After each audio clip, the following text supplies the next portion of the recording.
Hey Jarvis, I think everyone hates me on here. But never mind though, that was great because today is my birthday. Can you say happy birthday to me? Thank you, bye. Goodbye. The overall sentiment of the conversation is joy. It's great to hear your laugh. Selamat pagi, siang, sore, ataupun malam Bu Lili. Perkenalkan, nama saya Steve Marcel Lim dan bersama rekan saya, Stevian Nena Putri. Di sini kami akan menjelaskan tentang proyek yang kami lakukan untuk mata kuliah text mining ini, yaitu kami melakukan klasifikasi emosi berdasarkan teks, di mana datanya kami peroleh dari Kaggle yang open source. Langkah pertama seperti biasa, load library dulu. Nah, di sini kita read datasetnya. Nah, di sini terlihat datasetnya terdiri dari dua kolom, yaitu teks dan juga label. Oke, untuk labelnya di sini kami melakukan agregat, di mana terlihat contoh dari masing-masing labelnya. Kalau label 0 yaitu sadness, itu kurang lebih seperti ini teksnya. Label 1 itu joy, label 2 love, label 3 anger, label 4 fear, dan label 5 surprise. Untuk datasetnya tadi dua kolom dan di mana barisnya ada total 416.809. Nah, di sini kami melakukan value count dari setiap label kelasnya. Label 1 ini paling banyak ya, ada 141.000, dan yang paling sedikit itu 14.900. Nah, kalau label 1 tadi itu adalah joy, dan yang paling sedikit adalah surprise. Nah, ini kurang lebih untuk dev infonya. Nah, di sini untuk data cleaning ya, dimulai dari handling missing dan duplicate values. Sini kami cek, ternyata emang nggak ada duplicate value, nggak ada missing value. Dan untuk duplikatnya ternyata ada nih, ada 686. Nah, lalu kami lakukan basic noise cleansing, di mana kami remove emoji, URLs, mention, hashtag, number, punctuation, sama extra space. Kalau kita lihat ini di contoh datasetnya itu kan sebenarnya udah bersih ya. Nah, cuman proses cleansing itu tetap kami lakuin buat jaga-jaga aja, biar gak ada yang nyempil di teksnya nanti, kayak URL atau emoji dan lain sebagainya. Jadi ya buat mastiin aja double check kalau datanya tuh emang udah bersih dan siap untuk digunakan. Oke, setelah di clean datasetnya, kurang lebih seperti ini. Emang nggak terlihat perbedaan ya, karena emang datasetnya udah bersih dari awal. Nah, di sini kami melakukan spelling correction, di mana kami menggunakan SimSpell. Jadi dia buat benerin typo atau ada salah ejaan di teks. Nah, dia ngecek tiap data itu pakai kamus data dan juga bigram. Jadi buat ngasih saran yang paling cocok sesuai konteks itu gimana sih. Nah, jadi fungsi correct SimSpell ini, yang ini, itu dia bakal nanti nge-return teks yang udah diperbaikin. Kalau semisal atau teks aslinya kalau emang nggak ada typo yang perlu dibenerin. Nah, kurang lebih seperti ini, lalu tinggal di-apply aja, dan ini kurang lebih dataset yang udah dilakukan corrected spellingnya. Oke, selanjutnya kita melakukan first stop word removal. Di sini nanti ada dua tahap. Yang pertama kita lakukan setelah corrected spelling ini, spelling correction. Jadi dia tuh buat ngapus kata-kata umum yang emang nggak ada makna signifikannya. Contohnya kayak the, is, and, dan lain sebagainya. Jadi teksnya nanti akan lebih fokus ke data-data yang emang penting buat dianalisis saja. Oke, setelah di delete kurang lebih seperti ini datasetnya yang udah bersih dari stop word. Nah, selanjutnya di sini bisa dilihat kami menerapkan lemmatization. Di sini kami menggunakan spesi. Jadi lemmatization tuh intinya tuh buat ngubah kata ke bentuk dasarnya. Namanya aja lemma. Jadi ngubah contohnya kayak running jadi run. Jadi ya fungsinya untuk ngurangin variasi kata lah tanpa ngilangin makna sebenarnya. Jadi ini untuk bantu nyederhanain teks sama buat bikin teks tuh lebih konsisten aja ke bentuk dasarnya. Untuk analisis lebih lanjutnya lebih gampang.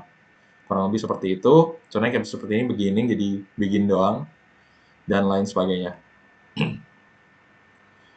Oke, kurang lebih datasetnya seperti ini yang udah bersih, yang udah dilemmaticize. Lalu di sini kami melakukan stop word removal yang kedua. Sebenarnya ini buat jaga-jaga aja, buat masing kalau stop word itu mungkin bisa aja muncul kembali sebagai bentuk dasar setelah lemmatization juga terhapus gitu loh. Jadi ini buat ngebantu teks lebih bersih sama fokus pada kata-kata yang benar-benar relevan aja. Jadi ini buat double check aja sih. Oke, kurang lebih ini untuk dataset finalnya bisa dilihat total jadinya ada 416.101 karena tadi ada duplicate value yang di drop juga. Nah, selanjutnya di sini kami melakukan data splitting. Nah, karena sebetulnya kan datasetnya sangat banyak nih, ada 400 ribuan, ya kan? Nah, jadi kami memilih proporsinya itu 80, 10, 10 aja sih. Karena ya itu menurut kami udah cukup buat validation dan juga tesnya. Di sini kami milih stratify sampling supaya distribusi label di setiap datasetnya seimbang. Jadi model tuh ya tetap bisa belajar dan dites dengan representasi konsisten dari datasetnya. Jadi antara train, validation, dan tesnya tuh distribusi labelnya tuh konsisten seimbang gitu loh. Jadi di sini kurang lebih train setnya ada 332.000 sekian, validation setnya 41.000 dan testing setnya juga 41.000 sorry. Nah, ini untuk value counts-nya bisa dilihat proporsinya tetap label 1 yang paling banyak, yang paling sedikit label 5. Sama ya untuk validation data dan juga test datanya. Oke, lalu ini di save aja buat nanti di load di pas modeling. Nah, di sini kita masuk ke data visualization. Di sini di mapping dulu supaya gampang setiap labelnya, lalu dihitung value count-nya, intinya lalu nanti kami bikin bar chart. Nah, di sini bisa terlihat ya, untuk distribusi labelnya tuh emang nggak merata. Joy itu kan paling banyak capai kayak 112.000 di data train. Sedangkan kalau label surprise itu dia paling sedikit lah, cuman mendekati 12.000. Label lainnya seperti sadness, anger, fear, love, itu ya berada di antara kedua itu. Dan jumlahnya juga tetap variasi ya, dan imbalance lah intinya. Lalu kami juga melakukan text length analysis untuk melihat rata-rata dari kata, median, dari kata dan juga karakternya. Nah, bisa dilihat ini sebagian besar sampel itu dalam dataset itu punya panjang yang relatif pendek ya, baik dari segi jumlah kata ataupun jumlah karakter. Rata-rata teks itu cuma sekitar 7 sampai 8 kata dengan median 7 kata. Ini maksudnya per baris dari datanya itu cuma sekitar 7 sampai 8 kata rata-ratanya. Mediannya cuma 7. Nah, sedangkan kalau untuk jumlah karakter rata-rata sekitar 50 karakter dengan median 43 karakter. Jadi ya ini bisa dibilang cukup pendek lah tesnya. Nah, kalau di sini kami juga melihat panjang maksimal kata dari setiap baris untuk train, test, dan juga val. Di sini yang terlihat paling panjang itu adalah 66, yaitu punya si train. Nah, ini fungsinya apa tuh? Nanti buat kami gunakan untuk menentukan max length saat melakukan padding di word to fact dan juga glove. Itu text representation yang akan kami gunakan nanti. Oke. Nah, di sini bisa dilihat kami juga bikin visualisasi dari word sama karakter counts per sampel tadi. Bisa dilihat ini dia condong ke kiri ya, left skew gini. Jadi ya bisa dibilang jumlah kata dan karakternya itu emang kebanyakan itu dia relatif rendah atau kecil karena ini mendekati 0. Oke, lalu lanjut ke n-gram and common words analysis. Ini kami bikin function buat get top n-grams-nya. Diambil 10 di sini. Terus di sort, pokoknya dihitung nanti masing-masing jumlahnya per kata itu berapa sama per n-gram itu berapa. Nah, dilihat ini kalau untuk sadness, kalau misalkan masih 1, itu maksudnya n-gramnya n-nya sama 1 itu masih kayak terlalu general.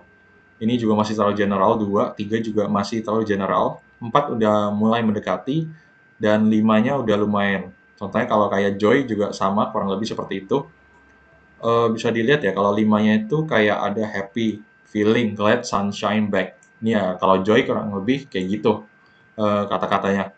Kalau love kita lihat 5 itu contohnya kayak live, skin, feel, lovely, soft. Kalau anger itu kayak death, change, pull, steady, hand, greedy, still, kurang lebih seperti itu. Kalau untuk fear itu disappear, surround, unprotected, dan lain sebagainya. Kalau untuk surprise itu lebih ke feel shock, terus strange, dan lain sebagainya. Oke, di sini kami menghitung word frequency juga. Nah, di sini bisa dilihat ini kan jumlah perkatanya ya total dari train data, itu field-nya paling banyak, like yang kedua. Nah, bisa dilihat ini untuk word with frekuensinya, ini jumlah yang satu itu kurang lebih seperti ini.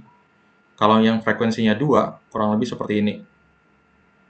Nah, jadi dari total kemungkinan yang muncul cuma satu ini, total tuh ada 9.560 kata yang frekuensinya tuh cuma sekali. Jadi kemungkinan besar ya emang gak ada makna yang signifikan buat analisis nanti.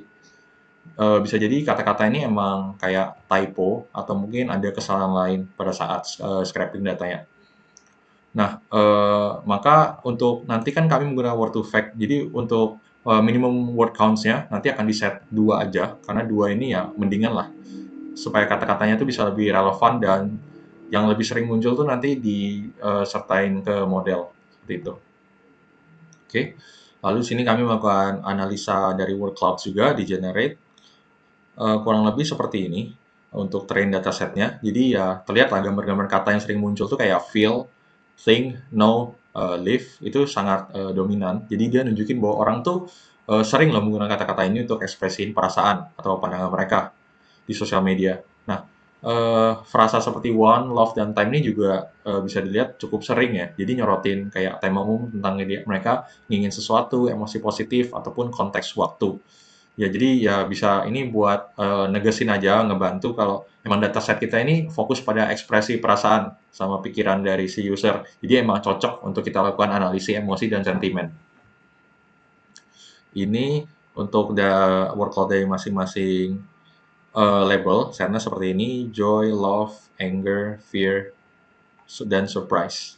Lalu kami juga melakukan outlier detection di sini, di mana bisa dilihat untuk outlier-nya itu ada terhitung 12.675. Oh ya, outlier ini kami menggunakan IQR ya.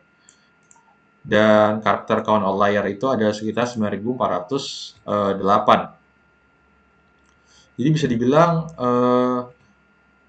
kalau ada sekitar 12.000 teks ini jumlah katanya itu sangat rendah atau sangat tinggi, makanya dia dibilang outlier kan. Dan 9.400 teks itu jumlah karakternya di luar rentang yang normal lah, berdasarkan metode IQR yang kami gunakan. Jadi outlier ini ya dianggap sebagai sesuatu yang ekstrim di dataset kami dalam konteks panjang kata atau karakter. Lalu untuk visualisasinya kurang lebih seperti ini. Box plotnya bisa lihat banyak outlier. Dan di sini kami melakukan print untuk outliernya. Kurang lebih word count, contohnya kalau dari kata yang layer itu kayak gini, contohnya panjangnya ada 19, 18. Beda banget ya sama tadi cuma sekitar 7 atau 8 gitu. Dan ini untuk karakternya ada 136, banyak banget. Jadi ya bisa dibilang kalau dalam konteks teks emosi ini, kami tuh memilih untuk mempertahankan outlier. Karena tuh teks itu kan emang bisa jadi panjang dan nggak biasa itu. Jadi dia bisa merepresentasikan ekspresi emosi itu lebih kompleks atau unik gitu loh. Jadi bisa jadi kayak pola penting juga dalam klasifikasi emosi. Selain itu juga keragaman dari panjang teks ini kan bisa mencerminkan variasi cara orang mengekspresikan emosi mereka. Bisa melalui teks pendek ataupun ada orang yang suka nge-spam panjang itu yang lebih misalkan lebih mendalam gitu kan juga bisa-bisa aja terjadi. Jadi menurut kami menghapus outlier itu bisa ngilangin informasi penting atau bisa mempengaruhi performa model dalam memahami seluruh spektrum ekspresi emosi gitu. Karena bisa aja ada nanti input pas inference-nya bisa jadi ada yang pendek, ada yang panjang. Nah, di sini kami biarin supaya modelnya itu bisa bekerja di variasi teks yang berbeda gitu. Nah, jadi ya kesimpulannya kami mempertahankan layer ini tuh untuk jaga ibaratnya seperti integritas data lah, sama buat mastiin model itu bisa belajar dari seluruh variasi dari dataset. Oke, kurang lebih seperti itu untuk data preprocessing dan visualization-nya. Selanjutnya, saya akan lanjut untuk menjelaskan ke text representation-nya.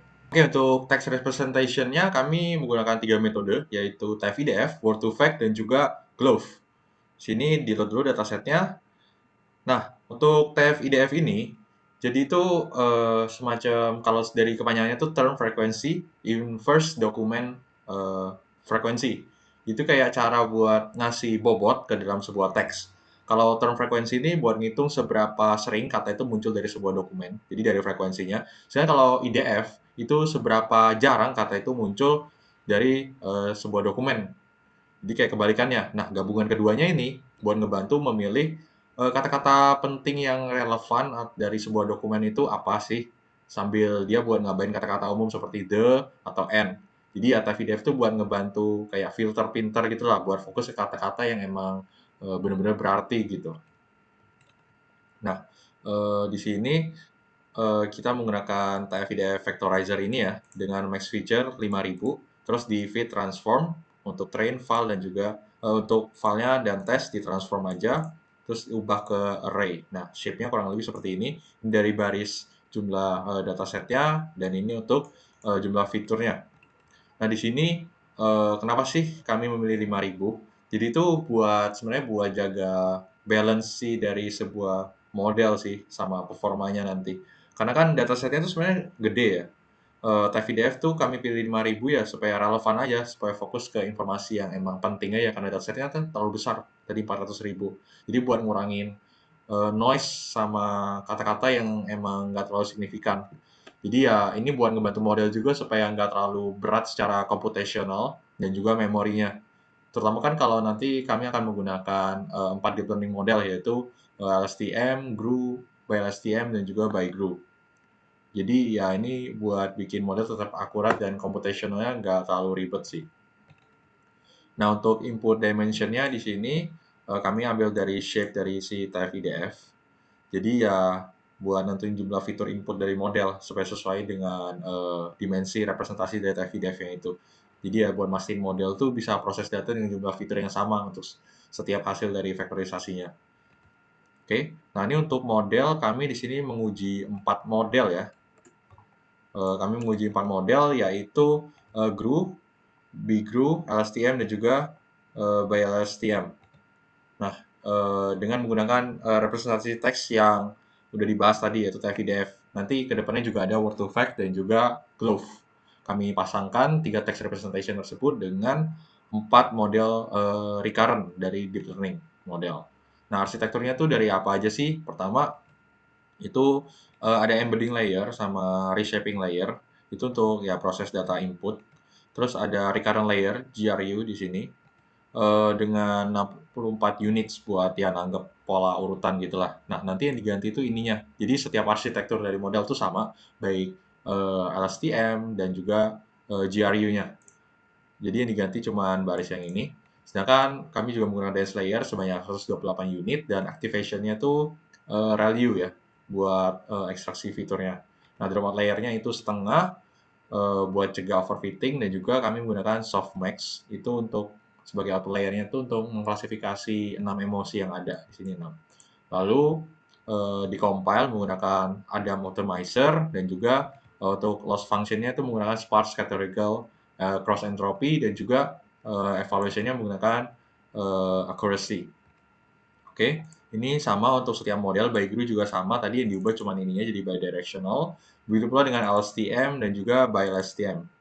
Nah, di sini kami juga bikin function buat plot training history, trennya seperti apa, loss dan juga accuracy-nya. Lalu sini ada confusion matrix. Nah, sini untuk evaluasinya tadi di sini kami memilih ini ya, ada early stopping dengan patient 5. Dan juga jadi dia kerjanya nanti kalau udah 5 dia stop. Jadi buat mempertahankan bot dari epoch terbaik. Itu berdasarkan validation loss nanti ini monitornya. Oke. Terus nah di sini nanti yang akan di-print itu ada training history, trendsnya seperti apa, evaluation-nya. Jadi dari classification report juga akan di-print. Kita akan juga menghitung AUC, terus matrixnya di sini ada train loss, file loss, test loss, AUC, accuracy, precision, recall, dan F1 score. Dan juga nanti semua di print beserta conclusion matrix. Nah, ini bisa dilihat ini untuk modelnya kurang lebih seperti ini. Kalau dilihat arsitektur dan jumlah parameternya seperti ini. Nah, di sini kami melakukan hyperparameter tuning, yaitu batch-nya 8. 16 dan juga 32 serta learning rates kalau untuk yang Adam ini kan sebenarnya defaultnya 0,001 jadi kami turunin 1 jadi 0,01 jadi naikin 1 0,0001 jadi total ada 3 kali 3 jadi ada 9 nah jadi dari setiap model ini ada 9 kali training 9 kali hyperparameter tuning jadi total ada kalau misalkan ada 4 model 4 kali 9 ada 36 kali training sini untuk setiap hasilnya untuk menghemat waktu ya, Kak, di sini saya tunjukkan contohnya aja. Ini untuk training. Nah, di epoch ke-6 dia udah terjadi early stopping nih. Dan ternyata yang best epoch-nya itu ada di 1. Jadi ya ini yang di-restore nanti. Nah, ini untuk trends-nya emang ini terlalu fluktual ya. Dan hasilnya nggak terlalu bagus, tapi cukup oke, 0,88. Ini untuk matriksnya kurang lebih dan juga ini confusion matriksnya seperti ini. Lalu model akan di-save nanti untuk kami lakukan inference. Nah, kurang lebih sama untuk model-model yang lain. Untuk Baidu juga kurang lebih seperti ini, sama. LSTM juga sama, BLSTM juga sama. Jadi kurang lebih ya kami lakukan training sebanyak 36 kali untuk setiap text representation. Jadi untuk TF-IDF ada 36, Word2Vec ada 36, dan juga Glove ada 36. Nah, untuk hasilnya, sini kami ada melakukan pencatatan di spreadsheet. Kurang lebih seperti ini. Udah kami lakukan recap ya untuk TF-IDF seperti ini catatannya. Untuk GRU, by GRU, LSTM, dan by LSTM. Nanti untuk Word2Vec dan Glove akan dijelaskan secara singkat oleh teman saya, tapi kurang lebih seperti ini. Untuk yang kami simpan tuh ada hyperparameter tuning, batch size sama learning rate-nya, terus ada early stopping-nya dia berhenti di epoch keberapa, dan juga best epoch-nya mana. Dan juga ini matriksnya disimpan semua secara lengkap dan ya detail lah. Nah, sini kami lakukan evaluasi itu 2 step ya. Step pertama itu kami lihat karena hyperparameter tuning itu kan sebenarnya dilihat dari VALOS-nya. Nah, jadi dari setiap model kami lihat kira-kira VALOS yang paling rendah itu apa sih? Sini ter-highlight yang ini, untuk Baidu yang ini, LSTM yang ini, dan juga by LSTM yang ini.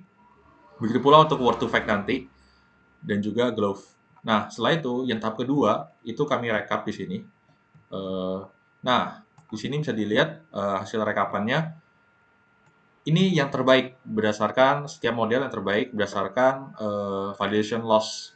Bisa dilihat ini ada batch size 8, learning rate-nya ini, early stopping-nya di epoch 10 dan best epoch-nya 5. Ini yang terbaik.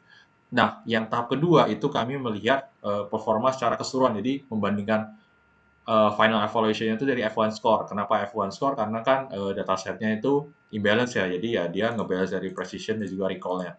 Nah, untuk TF-IDF, model terbaiknya itu adalah by GRU. Word2Vec, model terbaiknya adalah by LSTM. Dan juga Glove, model terbaiknya adalah LSTM. Kurang lebih seperti itu. Untuk penjelasan singkat tentang Word2Vec dan juga Glove nanti akan dijelaskan oleh teman saya, Steffi.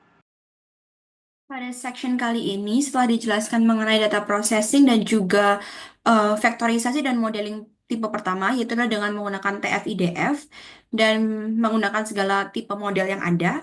Sekarang kita akan berlanjut ke vektorisasi jenis kedua, yaitu adalah Word2Vec.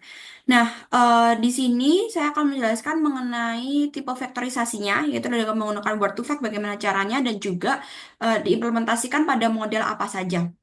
Nah, di sini pertama kita ada import library-nya. Nah, kemudian setelah itu kita read CSV-nya. Tadi kan kita sudah save semua train data, validation data, dan juga test data dalam bentuk CSV dari pre-processing prosesnya. Jadi kan di pre-process itu kan kita sudah melakukan lemmatization dan segala macamnya. Nah, kemudian stopwatch dan segala macamnya, dan kemudian kita sudah save menjadi train data, file data, dan juga test data. Nah, di sini bisa dilihat ini sudah dalam bentuk pre-process text-nya, dan sudah ada tersisa pre-process text dan juga labelnya untuk masing-masing train data, validation data, dan juga test data. Di sebelumnya juga sudah kami data splitkan sebelum akhirnya kami save menjadi CSV. Jadi tinggal di input saja. Nah, kemudian di sini ada label. Nah, di sini untuk labelnya kita coba hitung. Kita mungkin sama seperti yang sebelumnya ya. Untuk di train data itu memang yang paling banyak tetap data pertama. Karena memang data pertama ini jumlahnya yang paling banyak. Untuk di validation data juga test data juga demikian. Gitu itu mungkin sudah dijelaskan di bagian data processing dan juga yang TF-IDF. Nah, sekarang kita langsung masuk aja ke Word to Fact. Nah, sebelum kita masuk ke implementasi Word to Fact, mungkin di sini saya mau lebih menjelaskan tentang apa itu Word to Fact dari yang saya tahu. Nah, word to fact ini kan dia sistemnya memang vektorisasi di mana dia itu mengubah masing-masing katanya itu menjadi vektor yang memiliki makna tertentu gitu. Nah, jadi di sini beda seperti TF-IDF, word to fact ini tuh dia menggunakan neural network di mana dia itu punya input, kemudian dia punya prosesnya di tengah dan kemudian ada outputnya. Nah, di bagian input ini sebenarnya word to fact tuh kan ada dua jenis, ada skip ground dan juga sibau. Nah, di sini kami sebenarnya menggunakan si sibau karena di bagian sini tuh kami tidak ada menuliskan SG, jadi dia menggunakan defaultnya adalah SG sama dengan 0. Nah, mungkin saya langsung jelaskan saja per masing-masing dari atas. Jadi di sini pertama, sebelum kita terapkan si word to fact-nya ini, kita gunakan dulu tokenisasi. Jadi kita ubah train datanya ini, kita apply untuk tokenisasinya. Nah, kemudian kita cek berapa CPU available-nya. Nah, gunakan tujuannya dicek CPU-nya ada berapa untuk nanti kita bisa atur untuk word to fact-nya itu ada parameter penggunaan CPU-nya itu ada berapa maksimalnya yang bisa dipakai. Nah, setelah sudah ditokenisasi dan kita sudah cek untuk CPU-nya, nah di sini kita ubah seperti ada kita mau cari tahu nih kira-kira word dan frekuensinya tuh ada berapa. Kayak misalnya ini fill, oh dia paling banyak ada 334.000 gitu-gitu. Nah, kemudian ada yang beberapa yang memang dia frekuensinya hanya 1111 saja maksimalnya gitu.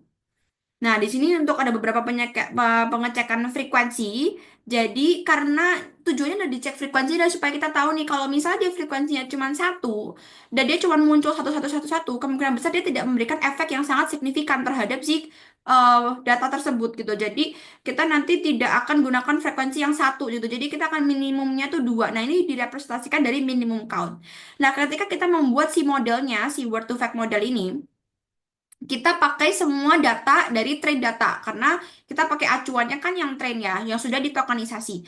Kemudian untuk vector size-nya itu 75. Nah, ini nanti kita harus benar-benar ingat-ingat karena nanti ketika diimplementasi kan kita akan pakai word to fact. Nah, itu nanti gunakan ini akan digunakan untuk si embedding size-nya. Jadi harus sama gitu 75. Kemudian untuk window-nya itu ada 5.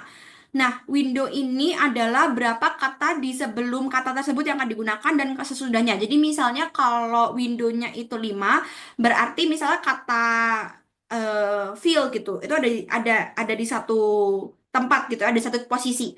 Maka dia akan ambil 5 di sebelah kirinya dan 5 di sebelah kanannya gitu. Jadi dia akan ambil totalnya tuh ada misalnya 11 gitu. Nah, itu adalah tujuannya si window ini. Oh ya, tadi kenapa vektor size-nya cuma 75? Karena tadi kan sebenarnya maksimumnya sepertinya ada 66 ya. Jadi sebenarnya 75 ini sudah cukup untuk merepresentasikan semua kata-katanya gitu. Nah, ini nanti perlu diingat-ingat supaya waktu kita implementasi, kita bisa masukkan size-nya tuh juga dengan sesuai gitu. Yaitu adalah 75. Nah, ini minimum count-nya tadi yang untuk menghilangkan semua kata-kata yang frekuensinya itu kurang dari dua, yaitu adalah yang kata-kata dengan frekuensinya hanya satu. Nah, workers ini tadi sudah kita cek untuk CPU-nya, dia ada 4, maka bisa kita gunakan 4 CPU gitu, supaya mempercepat prosesnya. Nah, di sini kita langsung bikin function untuk menjadikan si word to fact untuk menjadikan token-token ini itu menjadi si eh sequence untuk menjadi sequence dan kemudian kita append. Jadi dia akan cek apakah token ini tuh ada di modelnya atau tidak gitu. Nah, kalau misalnya ada dia akan di append. Kalau misalnya dia nggak ada maka dia akan ditambahkan zero. Nah, itu seperti gunakan eh seperti diisi gitu untuk paddingnya. Jadi kalau misalnya dia memang nggak ada tokennya, maka dia akan diisi jadi nol gitu supaya dia nggak kosong. Kalau kosong kan nanti dia bisa error gitu. Karena di sini kan vektor size-nya 75. Jadi pokoknya semua yang sisanya yang nggak ada dalam tokennya itu akan diisi sebagai nol. Gitu. Nah, ini kita apply untuk word to fact-nya. Kemudian kita padding nih untuk padding karena dia maximum length-nya kan 66. Nah, ini kita gunakan padding supaya misalnya kata-katanya itu cuman I am sad gitu. Itu kan cuma 3. Maka 63 sisanya itu akan di padding dengan menggunakan 0 juga gitu. Kita akan pastikan supaya dia tetap length-nya tuh 66 gitu supaya nggak error. Nah, kemudian kita save nih modelnya. Nah, ini jangan lupa untuk kita save karena nanti word to fact ini setelah nanti kan ada di bagian evaluasi akan dijelaskan itu word to fact ini salah satu yang faktorisasinya paling bagus. Jadi nanti kita akan save modelnya untuk kita bisa gunakan di implementasi. Nah, kemudian setelah kita save si word to fact modelnya ini, kita akan lakukan modeling. Jadi setelah sudah kita faktorisasi menggunakan word to fact, kita akan lakukan modeling 4 jenis model. Jadi ada GRU, BGRU, LSTM, dan juga BLSTM. Sama seperti yang di TF-IDF. Nah, mungkin saya jelaskan sedikit saja. Mungkin tadi sudah dijelaskan di TF-IDF. Jadi di GRU ini kita pakai sequential, kemudian inputnya itu ada di input dimensionnya. Nah, seharusnya input dimensionnya ini sebesar 66. Seharusnya nanti ada di, ya harusnya input dimnya ini coba bentar. Ada di, nah ini input dimnya itu adalah uh, shape-nya dari si word to fact ini sendiri dari X-train-nya, yaitu adalah 66 gitu. Nah, ini nanti kita akan gunakan untuk semua model. Jadi semua model akan dimasukkan input dimension sebesar 66. Kemudian nanti ada learning rate yang bisa dipasing. Tapi kalau misalnya nggak ada learning rate dipasing, maka learning rate-nya akan by default menjadi 0,001 gitu. Nah, ini shape-nya adalah 66,75. Tadi kan embedded design saya 75 ya, dan input dimension-nya 66. Kemudian untuk layer pertama dari GRU-nya ini, kita akan munculkan 64. Gitu. Kemudian untuk layer keduanya, kita akan dense-kan menjadi 128. Kemudian kita kasih drop out. Drop out sebesar 0,5. Dan kemudian ada layer dense 6. Dan kita menggunakan activation-nya itu adalah softmax gitu. Nah, kemudian di sini kita compile optimizer-nya menggunakan Adam dan learning rate-nya nanti disesuaikan dengan learning rate yang ada di masing-masing tipe model yang akan kita passing parameternya. Nah, kemudian di sini menggunakan loss-nya itu menggunakan cross entropy. Kemudian untuk matriksnya menggunakan accuracy. Nah, ini mungkin tadi sudah dijelaskan juga. Jadi untuk big group ini juga kurang lebih sama, cuma bedanya kalau big group berarti dia bidirectional gitu untuk si modelnya. Jadi dia dua dua kali gitu. Nah, kemudian ada LSTM, ini sama ya, dia sistemnya LSTM, cuma bedanya yang satu group satu LSTM sudah dijelaskan juga mungkin di TF-IDF tadi. Oke, baik. Kita akan lanjutkan ke section selanjutnya. Itu adalah vektorisasi menggunakan glove. Tetapi sebelum saya menjelaskan mengenai glove, saya ingin menambahkan beberapa hal yang saya tadi lupa jelaskan di section word to fact, yaitu adalah proses perlakuan word to fact-nya. Jadi tadi saya sudah sempat sebutkan ada input, ada projection, dan juga ada output. Nah, untuk ada 2 jenis word to fact, yaitu adalah Seaborn dan juga skipgram. Nah, caranya adalah tadi saya sudah sempat singgung bahwa word to fact ini menggunakan neural network. Jadi caranya adalah ketika sudah ditokenisasi, kemudian akan di vektor-vektor dari kata-katanya ini itu tuh akan diubah menjadi, jadi semua token-token itu akan diubah menjadi one hot encoder, menggunakan one hot encoding gitu. Nah, nanti itu akan dijadikan inputnya. Jadi semua nanti akan ada input-input masing-masing inputnya, kemudian akan dilakukan neural network seperti biasa. Ada lakukan iterasi, epoch, dan segala macam, kemudian ada update weight gitu. Nah, bedanya Sibau dan Skipgram adalah kalau misalnya Sibau itu dia menggunakan inputnya itu one hot encoder, kemudian dia berlakukan layering di sini ada satu layer, hidden layer yang akan di apply. Kemudian akan menjadi output satu kata tertentu gitu. Nah, kalau misalnya skipgram itu dia kebalikannya. Jadi dari satu, kemudian ada projectionnya, dia akan menjadi output, kemudian dia akan diupdate, update weight-nya terus gitu. Nah, itu adalah beberapa penjelasan singkat tentang word to fact, Seaborn dan juga skipgram yang tadi saya lupa jelaskan. Nah, sekarang kita akan masuk ke Glove. Nah, kalau Glove sendiri itu dia sistemnya beda seperti word to fact. Kalau word to fact kan dia training langsung dari memang dari data kita. Nah, kalau Glove ini bisa dilihat di sini ini sama ya, masih read dataset dan segala macam. Nah, kalau word to fact kalau Glove ini dia itu mengunduh suatu dictionary kayak semacam embedding gitu, Glove yang memang sudah ada.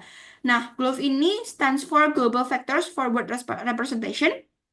Nah, di mana Glove ini isinya, dictionary-nya itu adalah statistical analysis dari co-occurrences kata-kata yang ada di dalam korpus secara global gitu. Jadi dia tidak bisa, mungkin secara kontekstual dia itu lebih lemah ya dibandingkan word to fact karena dia nggak bisa menangkap konteks dari data kita karena secara detail gitu, secara mendalam karena kan dia menggunakan umum gitu, yang dia gunakan itu adalah dictionary secara umum yang biasanya digunakan oleh manusia pada umumnya gitu, atau kayak yang sudah sering digunakan gitu di khalayak umum gitu. Nah, di sini kita menggunakan Stanford NLP nya yang punya Glove.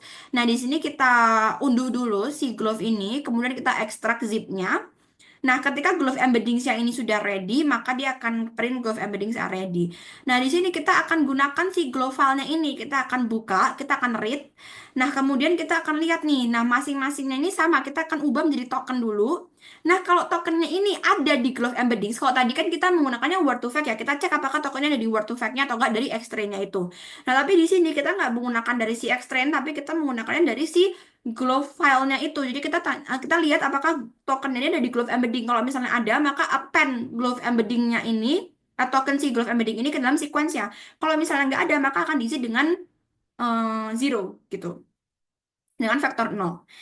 Nah, kalau misalnya udah, dia akan sama seperti yang tadi, harusnya dia menghasilkan embedding 75 dan juga input dimensionnya 66. Gitu. Nah, ini akan di-apply dalam menggunakan si preprocess text-nya, akan di-apply di preprocess text-nya. Dan kemudian dari hasilnya ini akan di-apply ke beberapa model. Jadi ada GRU model. Ini GRU model masih sama seperti yang tadi ya, GRU, BGRU, LSTM, dan juga BLSTM. Seperti itu. Oke, karena tadi udah selesai direkap semua dari TF-IDF, Word to Fact, dan juga Glove, dan keempat model itu udah berhasil di training semua, lalu kita akan masuk ke bagian results. Nah, di sini kami melakukan evaluasi di bagian overall model performance. Jadi di sini tuh dilihat kira-kira semua performa dari setiap model, dari masing-masing track representation yang terbaik itu di mana sih? Karena tadi kan two step ya. Pertama dari valuation loss, lalu kita lihat di F1 score yang terbaik. Nah, di sini bisa dilihat untuk model terbaiknya itu adalah Word to Fact dengan BLSTM. Yang ini yang highlight warna kuning bold. Jadi bisa dilihat ada 92%, 92,48 lah. Jadi dia nunjukin performanya tuh sudah sangat baik. Dan juga ini nyorotin keunggulan dari Word to Fact, yaitu dia buat nangkep hubungan semantik dan pola kontekstual dari data teks tersebut. Nah, kalau kita bandingin dari yang lain, contohnya TF-IDF dan juga Glove, itu Word to Fact itu tentunya lebih unggul ya. Tapi kalau kita lihat di sini, TF-IDF ini yang paling rendah. Jadi yang pertama tuh Word to Fact, yang kedua Glove, yang ketiga TF-IDF. Nah, jadi ya bisa dibilang kalau embedding pre-train seperti Word to Fact ataupun Glove itu emang lebih efektif dibandingkan dengan pendekatan statistik seperti TF-IDF. Kalau untuk perbandingan model deep learning-nya, di sini model bidirectional, contohnya BLSTM dan juga ByGRU, ini kan emang secara umum tuh memberikan performa yang lebih baik lah kalau dibandingkan dengan yang unidirectional. Cuman untuk beberapa kasus, contohnya yang LSTM dengan Glove ini, dia tetap bisa kasih sesuatu yang kompetitif, bisa bersaing. Jadi ya, contohnya ini kayak 91,76 ya, cukup mendekati dari si Word to Fact. Dia bisa dibilang ini secara umum kebanyakan bidirectional itu emang yang terbaik, tapi unidirectional itu juga bisa kompetitif kalau hyperparameter dan hyperparameter tuningnya itu tepat. Nah, di sini kalau kita analisa juga dari hyperparameter tuning, itu kebanyakan batch size yang kecil seperti 8 dan juga 16 itu yang memiliki stabilitas yang lebih baik dan juga learning rate yang rendah seperti 0,001 dan juga 0,0001 itu ya dia lebih bagus lah untuk bikin stabil dan juga meminimalisir overfitting. Lalu learning rate yang lebih tinggi 0,01 bisa dilihat sini nggak ada masuk di table. Jadi itu emang nggak mungkin kan buat model tuh convergent lebih baik kalau learning rate itu. Jadi ya ini untuk nunjukin seberapa pentingnya sih hyperparameter dilakukan di sini. Oke. Next, kita lanjut ke trends, training and validation performance trends. Bisa dilihat di sini untuk Word to Fact dan BLSTM yang ini. Itu dia mencapai akurasi 92% tadi, dengan overfitting ini paling minimal. Nah, validation loss itu cukup stabil setelah epoch ke-10, jadi dia nunjukin generalisasi yang baik lah. Dan kombinasi ini tuh dia manfaatin kemampuan Word to Fact dalam menjaga hubungan semantik. Dan sedangkan kalau by LSTM-nya itu buat nangkep pola sequential, jadi cocok untuk kedua ini. Kalau untuk Glove dan juga LSTM, yang kedua terbaik ini, dia mencapai akurasi 92% tuh pada epoch ke-9 ya, kurang lebih. Untuk validation loss-nya itu dia ya sangat dekat lah dengan training loss-nya. Jadi untuk kemampuan generalisasinya itu udah termasuk kuat juga. Dan model ini bisa memanfaatkan embedding pre-trained growth ini untuk menangkap pola kontekstual dengan baik. Dan yang terakhir itu, yang ketiga terbaik itu adalah TF-IDF dengan ByGRU. Jadi dia mencapai 89% tadi pada epoch kelima. Cuman menunjukkan sedikit overfitting ya di sini ya. Meskipun demikian, desain bidirectional dari ByteGlue ini ya dia cukup bisa menangkap pola kontekstual dengan baik walaupun ada keterbatasan representasi dari si TF-IDF. Nah, lalu untuk error analysis dari confusion matrix ini, kalau kita lihat untuk kinerjanya ya, itu untuk kelas dominan itu contohnya kayak sadness ada 11.500 dan juga joy ada 12.000. Itu bisa berhasil diklasifikasikan dengan precision yang cukup tinggi. Jadi nunjukin model tuh bisa memahami pola emosi dari dataset mayoritas dengan cukup baik karena tadi yang kita ketahui sadness dan joy itu kan datasetnya emang banyak. Terus ada juga kayak misclassification atau kesalahan pada emosi yang sebenarnya mirip-mirip. Contohnya kalau sadness ini kan sering disalah klasifikasi sebagai joy. Contohnya, sorry, sadness ini sering disalah klasifikasi sebagai anger. Kalau kita lihat di sini ada 193 dan juga fear 208. Karena ya sebenarnya ada emosional yang sebenarnya mirip-mirip, saling tumpang tindih antara sadness, anger, dan juga fear. Sedangkan kalau kita lihat joy, itu dia sering disalah klasifikasikan sebagai love. Sehingga ada sekitar 763. Jadi ya emang karena joy dan love ini cukup mirip ya sentimennya itu karena sentimen positif. Nah, untuk challenge-nya itu tantangannya ada di surprise ya, bisa dilihat ini sangat banyak, ada 1055 error salah prediknya. Karena dia kebanyakan, maksudnya yang kepredik cuma ada 1055, sedangkan yang salah itu sangat banyak, ada 405 sebagai fear. Jadi itu mencerminkan kalau class imbalance itu ternyata dia sangat berpengaruh loh untuk kemampuan model dan mengenali emosi yang muncul untuk dataset dan eksperimen yang kami lakukan. Jadi ya karena surprise kan kita ketahui tadi datasetnya yang paling ya yang paling kecil ya. Jadi ya wajar dia misclassification-nya cukup tinggi, terutama untuk yang di fear. Mungkin karena ada kemiripan juga dari keduanya. Oke, lalu kita masuk ke conclusion. Kesimpulannya itu, oke, jadi kalau yang kami temuin itu, pertama tuh TF-IDF itu ya dia memberikan kinerja terbaik, yang F1 score itu 92%,48. Dan embedding pre-train seperti Word2Vec dan Glove itu emang lebih efektif dibandingkan metode statistik tradisional seperti TF-IDF dalam menangkap pola semantik dalam teks. Dan model bidirectional, BiLSTM atau BiGRU itu umumnya memang lebih unggul dari model unidirectional karena ya kemampuannya untuk menangkap konteks dari kedua arah karena bidirectional ya. Jadi untuk meningkatin kemampuan proses pola yang lebih kompleks. Dan challenge-nya itu tadi pertama ada class imbalance karena kelas minoritas kayak surprise itu kan eh, tingkat error classification itu sangat tinggi karena emang datanya itu dikit dan juga ada overlapping emotion. Jadi sadness dan anger ini emang sulit dibedakan kadang karena emosionalnya itu emang cukup mirip. Nah, jadi kedepannya tuh seperti apa sih yang bisa dilakukan untuk memperbaiki eksperimen ini?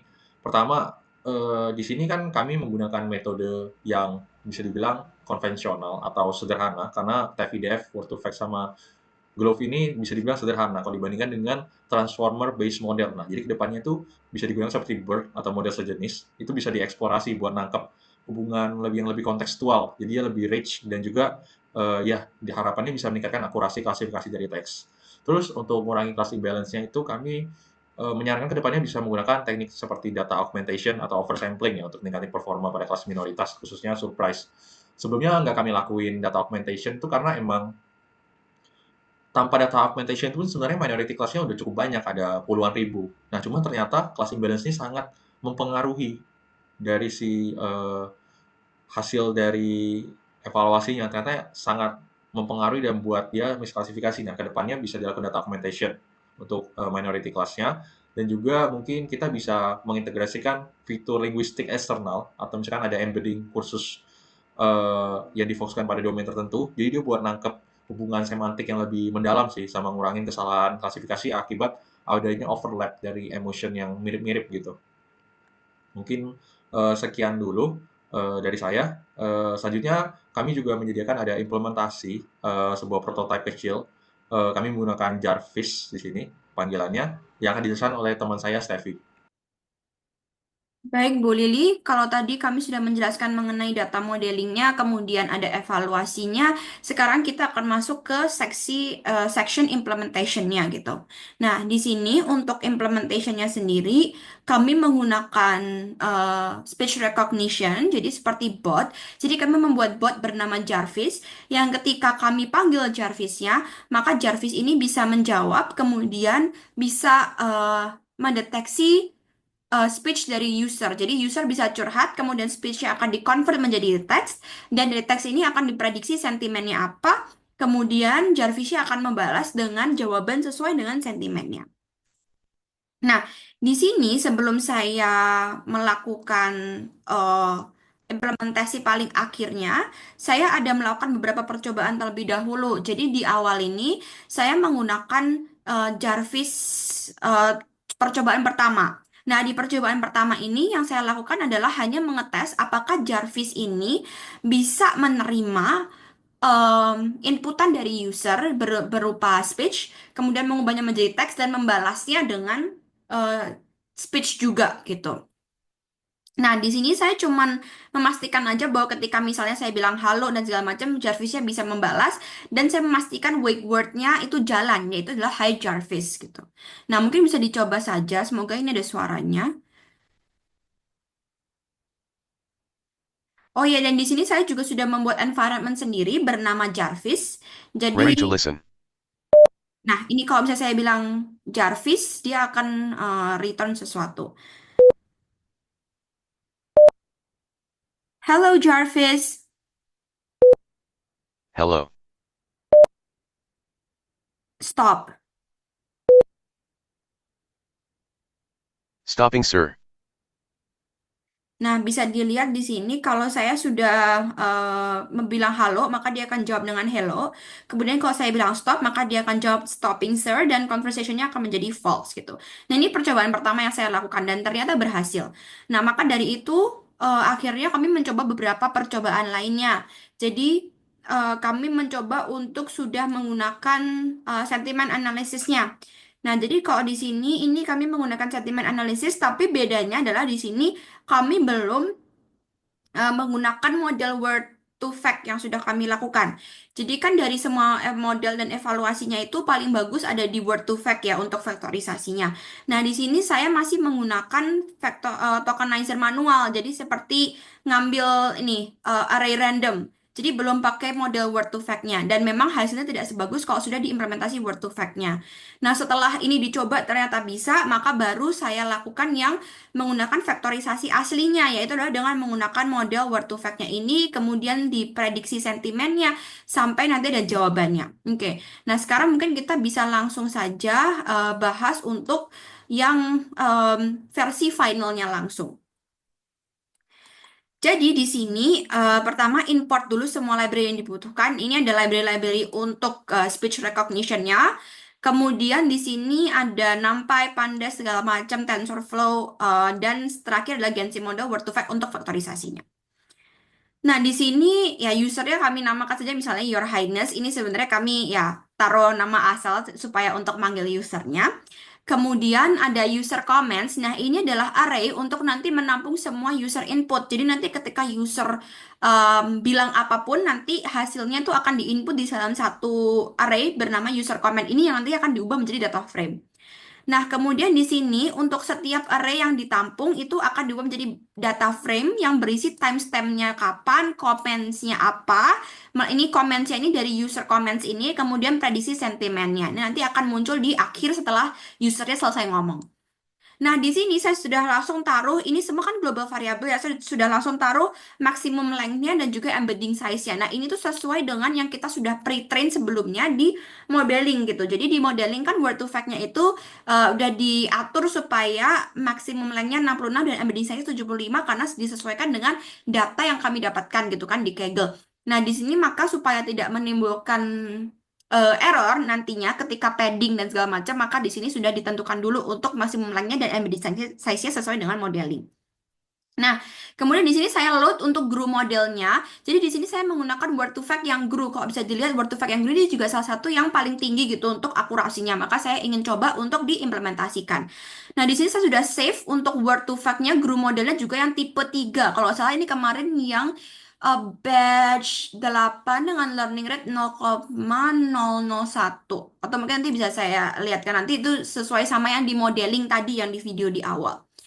Nah, kita save dalam bentuknya H5. Ini sudah di-save di modeling tadi ya. Kemudian ada word to fact model juga. Nah, ini tuh adalah vektorisasi word to fact yang juga sudah saya save menjadi word to fact underscore model dot model gitu. Nah, ini nanti di-load juga supaya untuk membantu vektorisasi.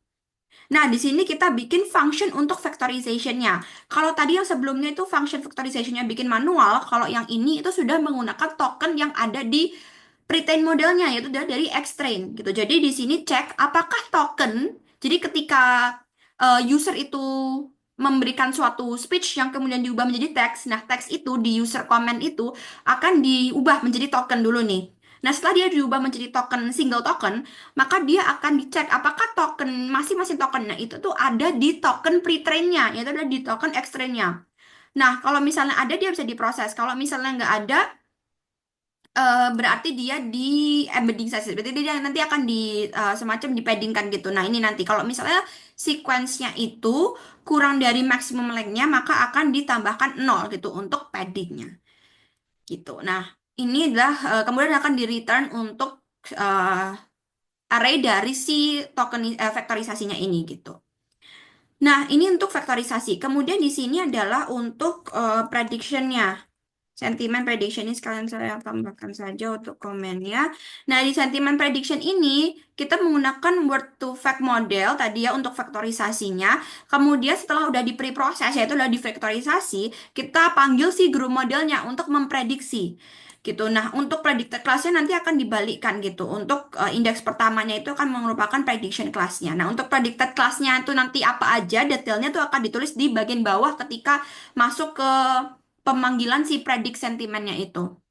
Nah, untuk di sini ini kita juga bikin function untuk speech-nya. Nah, jadi di sini ada engine py titik sx3 init sapi 5 ini itu sebenarnya adalah bawaan Microsoft-nya untuk speech to text gitu. Nah, di sini ini kita menggunakan voices-nya supaya nanti ada tadi kayak Jarvis-nya itu ya suara cowoknya itu yang bisa membalas. Nah, itu tuh kita gunakan voice voice index 0. Jadi voices ini kan dia tipenya ada macam-macam, ada voices yang perempuan, ada yang laki-laki dan segala macam. Nah, biasanya kalau kita ambil voices 0 itu berarti indeks ke 0 tuh biasanya yang laki-laki dan laki-laki dewasa gitu. Male's voice gitu biasanya. Nah, di sini adalah ngeprint Jarvis ini untuk permulaan pembicaraan gitu. Nah, kemudian ini adalah function bukan ini adalah suatu pemanggilan untuk supaya Jarvis ini bisa mengubah teksnya tuh menjadi speech gitu untuk untuk teksnya supaya bisa dibicarakan gitu oleh Jarvisnya. Nah, di sini adalah beberapa uh, function juga yang digunakan untuk melengkapi si speech to text ini atau speech recognition ini. Jadi misalnya ini pertama ketika dia udah di-recognize ada Hey Jarvis, ketika wake word-nya ini dipanggil, maka dia akan membunyikan suara ready chirp 1. Nah, ready chirp 1 ini seperti suara pip gitu. Nah, itu adalah ready chirp 1 supaya menyatakan bahwa oh ini mulai recognizing, mulai listening. Nah, dia diberikan pause supaya nggak terlalu cepat, jadi supaya nggak nanti eh, ketika usernya, dia ngecek dulu nih usernya udah bener-bener selesai belum nih ngomongnya gitu. Nah, kemudian ada listeningnya, kemudian kalau udah ini akan disimpan dalam bentuk si query-nya ini. Kemudian kalau dia udah selesai ngomong, maka akan dibunyikan lagi ready chirp 2, yaitu lebih beep lagi, tapi mungkin beepnya ini lebih cepat. Gitu. Nah, untuk kemudian akan di print recognizing dan segala macam, kemudian akan ditampung juga di query-nya gitu. Nah, di sini juga digunakan, juga dibuat suatu variabel sentiment responses, di mana nanti ketika kalau sentimennya itu sadness, maka Jarvisnya akan menjawab, I'm sorry you're feeling this way, bla bla bla. Seterusnya sampai joy, love, anger, fear, and surprise gitu. Nah, lanjut ke function untuk conversation flow-nya. Nah, untuk conversation flow ini, kita panggil kembali si comments df ini. Jadi kan kita udah buat tadi data frame-nya yang isinya tuh timestamp, comments dan sentimen ya. Jadi itu kita panggil supaya nanti kita bisa lengkapin. Nah, selama conversationnya itu true, maka selama belum dikatakan ini di sini. Nah, di sini kan ada beberapa cara untuk supaya conversation jadi false. Jadi misalnya bilang bye, stop, atau exit. Nah, selama dia tidak bilang bye, stop, dan exit, maka conversationnya akan selalu true. Nah, ketika conversationnya itu true, maka apapun yang dibilang user tuh akan di take terus komennya gitu. Nah, ini kita panggil function take comment yang kita udah bikin di atas ini. Nah, kemudian apapun yang user sudah katakan, kemudian kita bikin variabel predicted sentiment. Nah, kita panggil function predict sentiment yang sudah dibikin di atasnya. Nah, diprediklah perkataan user ini masuk ke sentimen berapa. Kalau predicted sentimennya 0, maka sentimennya sadness dan seterusnya. 1 joy, 2 love, 3 anger, 4 itu fear, dan 5 atau else selain dari itu adalah surprise. Nah, kemudian kita buat nih data frame-nya. Tadi kan data frame-nya isinya timestamp, comments, dan sentimen. Maka timestamp kita buat dari jam waktu, tanggal, sampai menit si user mengatakan hal tersebut gitu, sampai second. Nah, kemudian ada komennya ini dari apapun yang user bilang yang sudah ditampung tadi dalam bentuk array ya, dalam bentuk apa tadi? Nah, ini take comment ini tadi, dalam bentuk query-nya ini sudah ditampung.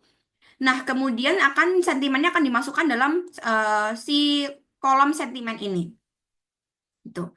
Nah, ini adalah tadi yang testing respon yang kami sudah bikin di awal. Nah, ini tetap kami masukkan saja. Jadi, kalau misalnya nanti ada bilang stop, bilang exit, bilang bye, supaya dia bisa mengakhiri programnya. Gitu. Nah, ini di sini sudah ada delay juga. Jadi, supaya nggak terlalu terburu-buru Jarvisnya. Jadi, selesai satu langsung ke yang lain. Dia dikasih time slip 0,1. Nah, kemudian kalau misalnya dia sudah selesai membicarakan semuanya, maka akan di-print semua user inputnya. Nah, kalau misalnya user comment-nya ini tidak empty, berarti artinya data frame-nya ini tuh terisi, maka kan di setiap user ngomong apapun, misalnya user pertama ngomong I'm sad, habis itu user bilang lagi I'm happy. Nah, itu kan masing-masing akan diprediksi masing-masing. Jadi I'm sad akan diprediksi, I'm happy akan diprediksi, kemudian I'm excited juga akan diprediksi. Nah, untuk bisa mengetahui perasaan terakhir dari user, itu kan kita pilih majority voting. Jadi kan mungkin saja ketika user ini membicarakan macam-macam dan segala macamnya kepada Jarvis, itu kan emosinya bisa berubah-ubah. Nah, dari masing-masing yang user katakan ini, kita akan pilih majority votingnya. Jadi kalau misalnya pertama user itu kalimat pertama user misalnya yang dia bicarakan pertama kali itu anger, kemudian dia bicarakan lagi happy, kemudian happy, kemudian happy. Oh, berarti overallnya itu happy gitu. Nah, maka di sini akan dilakukan final majority sentiment prediction untuk menentukan majority votingnya itu sebenarnya si user ini tuh perasaannya tuh apa sih gitu. Nah, kenapa dibuatnya masing-masing per baris? Karena takutnya user kan mungkin tidak bisa bicara panjang lebar langsung banyak. Bisa jadi dia ngekat kan. Nah, kalau di-cut takutnya kalau kita prediksinya nggak per masing-masing baris, nanti dia nggak bisa prediksi semuanya. Jadi cuma diprediksi yang bagian akhirnya aja. Takutnya itu tidak bisa merepresentasikan semuanya. Jadi kami tetap per masing-masing pause itu kami prediksi, kemudian kami majority voting gitu. Nah, kemudian di sini baru kita bikin function mainnya. Ini adalah main area kita melakukan si speech recognition ini, si Jarvis ini. Nah, di sini kita harus menggunakan PV Porcupine. Nah, di sini makanya kami sudah membuat akun PV Porcupine. Jadi tinggal masuk ke console.picovoice.ai, nanti login, kemudian akan diberikan access key. Nah, access key-nya ini nanti yang akan kita gunakan untuk bisa mengakses si wake word-nya itu. Jadi ada beberapa wake word yang memang sudah built-in seperti Jarvis, kemudian Siri sepertinya juga, kemudian ada kayak Google atau apa yang emang yang memang dia built-in, memang wake word built-in gitu. Nah, itu bisa langsung digunakan selama kita punya akses key-nya si PV Porcupine ini gitu. Nah, di sini kita panggil PV Porcupine-nya supaya bisa mendeteksi wake word-nya. Nah, kemudian di sini akan dilihat nih apakah wake word-nya dipanggil atau belum. Kalau misalnya memang dia dipanggil wake word-nya, maka dia akan memproses semuanya gitu. Dia akan langsung ready to listen. Nah, ketika sudah ready to listen, maka dia akan lanjut ke conversation flow, yaitu adalah function yang sudah kami bikin di atasnya ini. Gitu. Nah, kalau misalnya dia sudah selesai, maka dia akan terminate semuanya dan akan delete, akan nge-close gitu. Kemudian akan di-print untuk final comments-nya with sentiment prediction-nya. Dan akan di-print data frame si comments DF-nya. Oke, mungkin kita bisa coba untuk eh, conversation flow-nya dan mengetes implementasi Jarvis dan implementasi prediction sentimennya secara real world data langsung. Nah, ini saya mungkin menggunakan eh, inputan, mungkin kata-kata beberapa kata-kata seperti curhatan gitu yang mungkin saya akan lontarkan untuk dites sama Jarvisnya, apakah dia bisa prediksi atau tidak.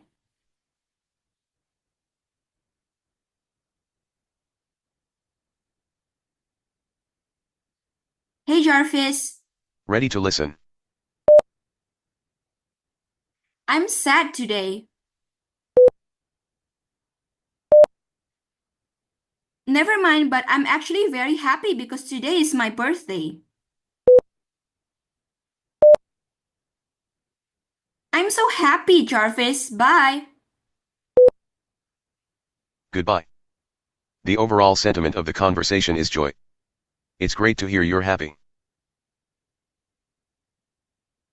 Nah, oke, mari kita bahas. Jadi tadi ini di awal sudah dikeluarkan untuk ready to listen-nya. Kemudian ketika saya bilang Hi Jarvis, itu wake word-nya terpanggil. Kemudian Jarvis langsung bilang wake word detected dan ready to listen. Dia akan bilang ready to listen.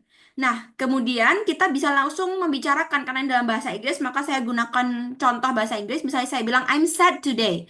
Nah, di sini dia ini artinya kan untuk iterasi satu dari satu, ini artinya dia mendeteksi menggunakan GRU modelnya itu.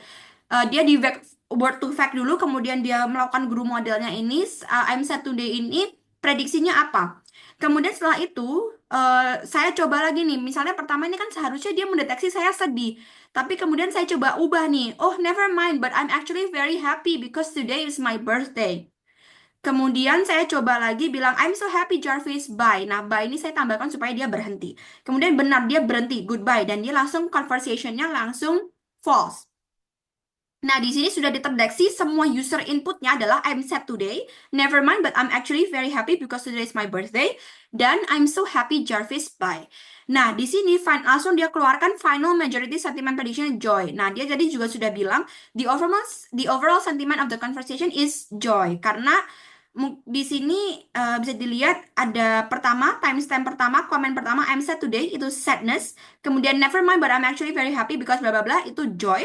I'm so happy Jarvis bye itu juga Joy. Maka dia ambil majority-nya, votingnya itu adalah Joy.